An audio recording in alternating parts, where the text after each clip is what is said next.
भाई पाखक भौणी जीव भाई भौणीर आज देखा हब केते बड़ आनंदर दिन।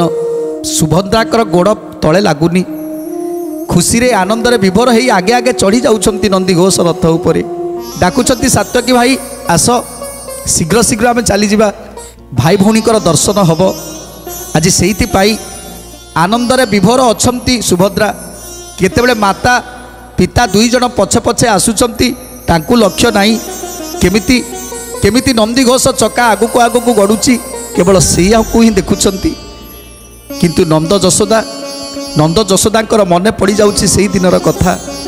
से दिनर कथा मने पड़ी जाउची जो दिन अक्रूर आसीथिला रथरे बसी रामकृष्ण को नहीं जाइथिला। सेई दिन कथा मने पड़ी जाउची। से दिन भी पछे पछे जाउथिले नंद जशोदा धाई धाई करी आउ अक्रूर को केते नेहुरा होउथिले। हे अक्रूर तमे मो कृष्ण को नियो ना अक्रूर, तमे मो राम को नियो ना अक्रूर, ताको बिना में मुहूर्ते बंची पारिबुनी अक्रूर। आज पुणी सात्यकी आसीची मोर से अली अली सुभद्रा को नहीं जाउची। पुणी किए कहबो ओ सुभद्रा आसीबो कि नाही ए गोपपुर को। ता भाई पाखरे रही गला परे जदि भाई को देखि सब भूली जाए ताहले ताहले पुणी आमे दुई जण एकुटिया ही जीवु।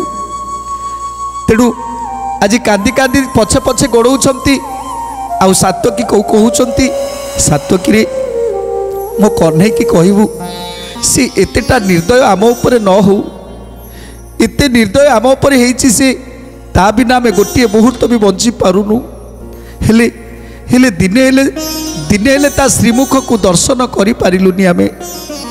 सात्यकी मो कन्हई की टिके बुझेई कहबू, ओ बलराम को टिके बुझेई कहबू से दिन बलराम आसीथिला तार रूप को देखी तार रूप कांति की देखी आमे दुई प्राणी अबाक ही जाइथिलु।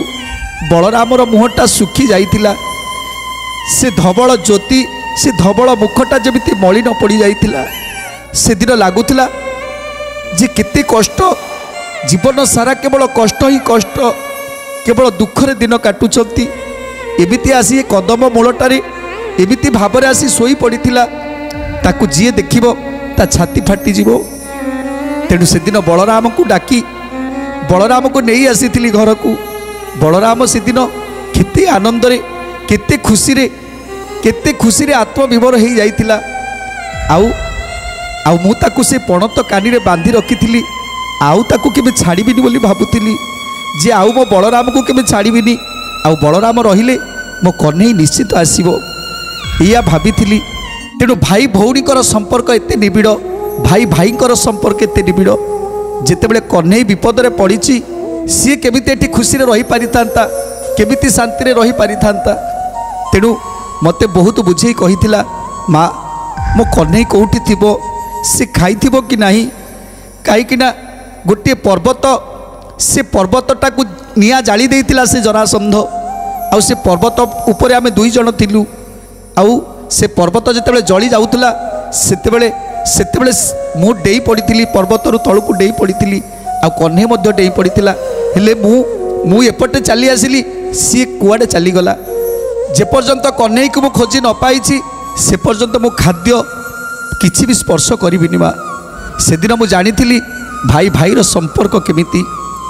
जड़े भाई की पाइनी बोली आउ गोटे भाई ना खाइला ना पीला। आज सेमिति मो सुभद्रा भाई की टिके देखा करिबो बोली जन्मरू देखा करिनी, आज टिके भाई की देखा करिबो बोली केते व्यस्त ही जाउची, केते व्यस्त ही जाउची। भाई की देखिबा पाई आमको मध्य चाहुनी, पछकू मध्य चाहुनी, आगकू आगकू चाही चली जाउची। नंद जशोदा कहउछंती सात्यकी को सात्यकी रे मो कन्हई की टिके बुझेई कि कहबू जे एते आम उपरे निर्दय न हो, टिके भला टिके तो खाली आमको दर्शन देकी जानता सेतिकरे आमे बहुत खुशी ही जानतु।